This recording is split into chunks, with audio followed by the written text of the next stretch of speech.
എമ്പുരാൻ എന്ന ചിത്രത്തിൻ്റെ ഏറ്റവും പുതിയ OTT സാറ്റലൈറ്റ് അപ്ഡേഷനാണ് ഇന്നൊരു വീഡിയോ ഭാഗത്ത് നോക്കാൻ പോകുന്നത്. വീഡിയോയിലേക്ക് മുൻപ് ഈ വീഡിയോ ലൈക്ക് ചെയ്യുക, ചാനൽ സബ്സ്ക്രൈബ് ചെയ്യാൻ വേണ്ടി ശ്രമിക്കുക. പൃഥ്വിരാജിൻ്റെ സംവിധാനത്തിൽ മോഹൻലാൽ, മഞ്ജു വാര്യർ, ടൊവിനോ തോമസ് എന്നൊക്കെ പ്രധാന കഥാപാത്രങ്ങളായെത്തിയ ചിത്രമായിരുന്നു എമ്പുരാൻ.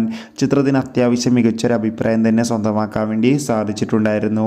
ചിത്രത്തിൻ്റെ സാറ്റലൈറ്റ് അവകാശങ്ങൾ ഏഷ്യാനെറ്റ് സ്വന്തമാക്കിയെന്ന് ഒഫീഷ്യലായി കൺഫേം ആക്കിയിട്ടുണ്ട്.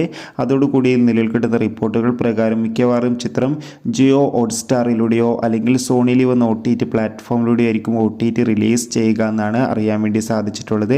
കാത്തിരിക്കാം കൂടുതൽ അപ്ഡേഷൻ അറിയാൻ വേണ്ടി. ചിത്രം അടുത്ത മാസം തന്നെ OTT റിലീസ് ചെയ്യുമെന്നാണ് റിപ്പോർട്ടുകൾ സൂചിപ്പിക്കുന്നത്. എന്തായാലും എമ്പുരാൻ എന്ന ചിത്രത്തിൻ്റെ കൂടുതൽ അപ്ഡേഷൻ അറിയാൻ വേണ്ടി കാത്തിരിക്കാം. ചിത്രം കണ്ടവരുടെ അഭിപ്രായം കമൻറ്റ് ചെയ്യുക. ഏപ്രിൽ മാസം ഇനി അങ്ങോട്ട് ധാരാളം ചിത്രങ്ങൾ OTT റിലീസ് ചെയ്യുന്നുണ്ട്. ചാനൽ ഭാഗം പരിശോധിച്ചാൽ ആ വീഡിയോയ്ക്ക് നിങ്ങൾക്ക് കാണാം.